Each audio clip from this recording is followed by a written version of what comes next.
Assalamualaikum warahmatullahi wabarakatuh. Apa kabar semuanya? Semoga dalam keadaan baik-baik saja dan dalam lindungan Allah Subhanahu wa Ta'ala. Perkenalkan, nama saya Yuri Taika Pratiwi, NIM A210170123 dari Pendidikan Akuntansi Universitas Muhammadiyah Surakarta. Di sini di dalam video pembelajaran kali ini saya akan menjelaskan mengenai perdagangan internasional yang terdiri dari satu, pengertian perdagangan internasional, dua, manfaat perdagangan internasional, yang ketiga, faktor pendorong dan faktor penghambat perdagangan internasional, yang keempat, teori perdagangan internasional, dan yang kelima, kebijakan-kebijakan yang ada dalam perdagangan internasional. Semoga video ini dapat bermanfaat bagi kita semuanya. Selamat menyaksikan. Manusia yang hidup di dunia ini tidak akan mampu memenuhi kebutuhan hidupnya sehari-hari tanpa bantuan orang lain. Hal ini karena manusia mempunyai keterbatasannya sendiri untuk menghasilkan barang yang dibutuhkannya. Begitupun juga dengan sebuah negara. Suatu negara akan sulit memenuhi kebutuhan semua rakyatnya apabila hanya mengandalkan dari barang produksi yang diproduksi di dalam negeri saja. Apalagi penduduk Indonesia yang banyak ini, Indonesia tidak akan mampu memenuhi kebutuhan semua penduduknya apabila tidak mengadakan perdagangan internasional. Untuk itu, agar kebutuhan dalam negeri tercukupi, maka suatu negara akan mengadakan perdagangan dengan negara lain atau bisa disebut dengan perdagangan internasional.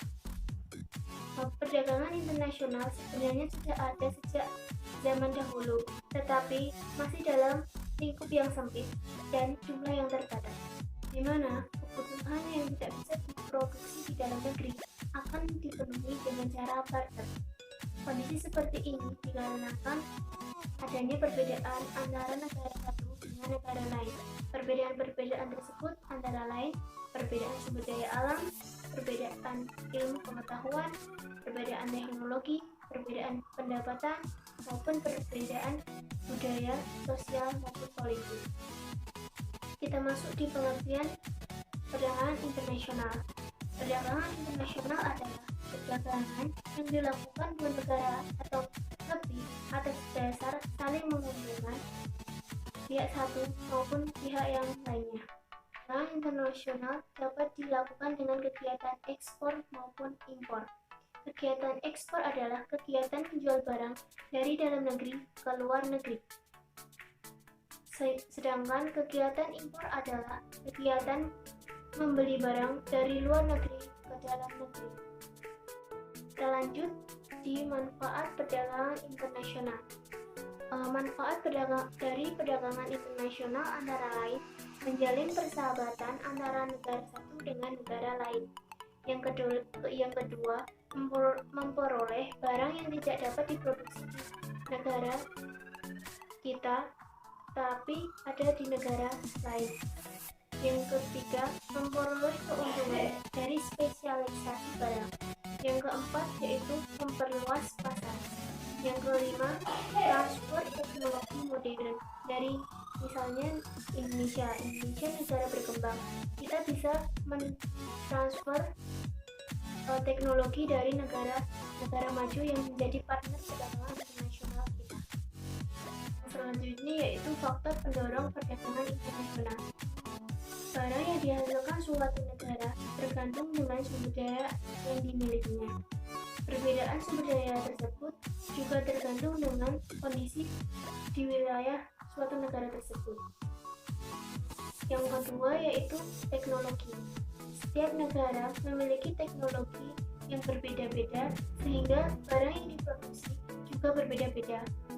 Perbedaan teknologi mendorong suatu negara mempelajari teknik produksi yang lebih modern dan mengimpor alat-alat yang lebih modern untuk menggunakan teknik-teknik ataupun cara yang lebih modern.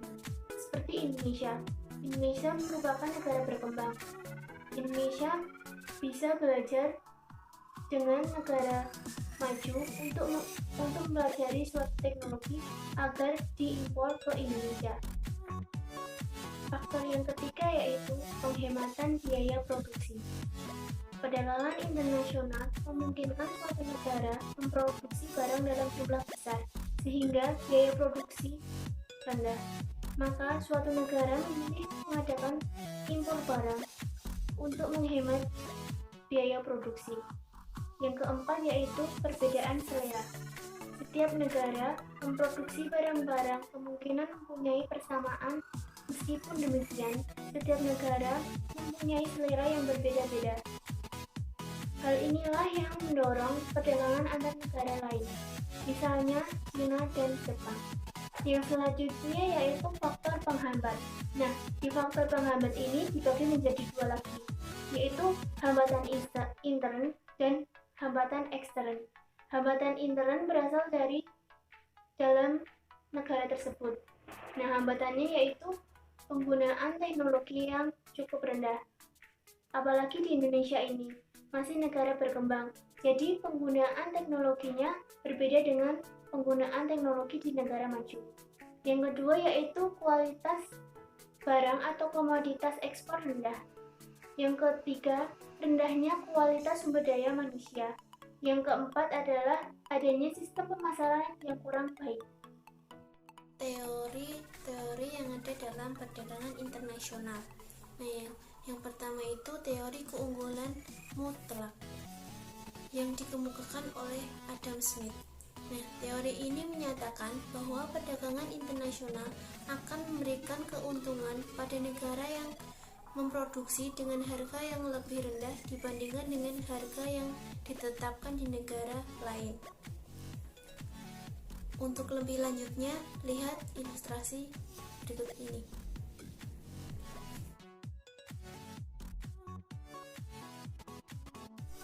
Negara A dan negara B sama-sama memproduksi buku dan pensil. Di negara A bisa memproduksi sebanyak 5 buku per jam dan 1 pensil per jam.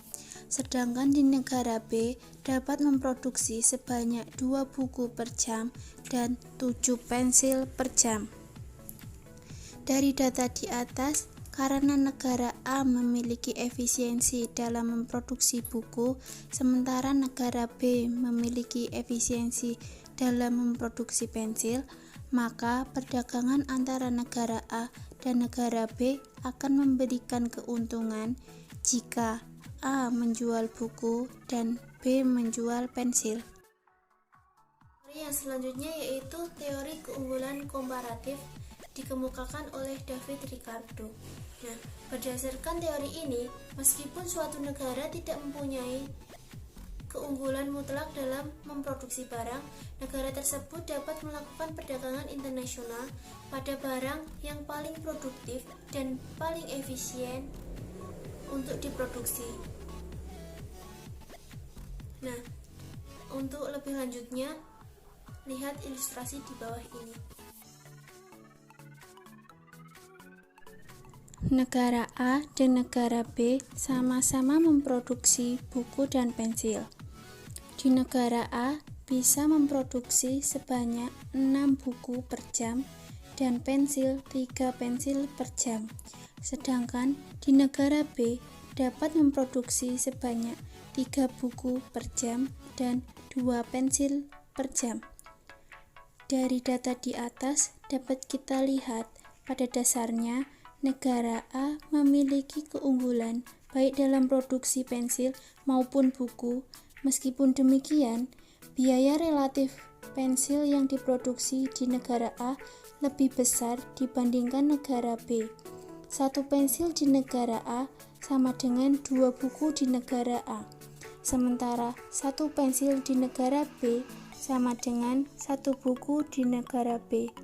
Oleh karena itu, negara A dan negara B dapat melakukan perdagangan dengan negara A memproduksi buku dan negara B memproduksi pensil.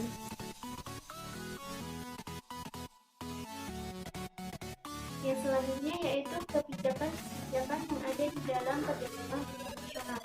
Yang pertama yaitu tarif. Tarif merupakan sejumlah pajak yang dikenakan atas barang impor. Jadi, barang-barang yang diimpor dari luar negeri akan dikenakan tarif. Yang kedua yaitu subsidi ekspor. Nah, subsidi ekspor ini adalah pembayaran sejumlah uang tertentu kepada perusahaan atau perorangan yang menjual barang ke luar negeri. Jadi, orang-orang yang mengadakan ekspor barang akan mendapatkan subsidi. Yang ketiga yaitu pembatasan impor. Pembatasan impor merupakan pembatasan langsung atas sejumlah barang yang diimpor. Jadi, ada barang-barang tertentu yang tidak boleh diimpor, ataupun ada pembatasan jumlah barang-barang yang diimpor. Terima kasih sudah menonton video ini. Apabila dalam video ini ada kesalahan kata maupun perbuatan, mohon dimaafkan. Akhir kata, wassalamualaikum warahmatullahi wabarakatuh.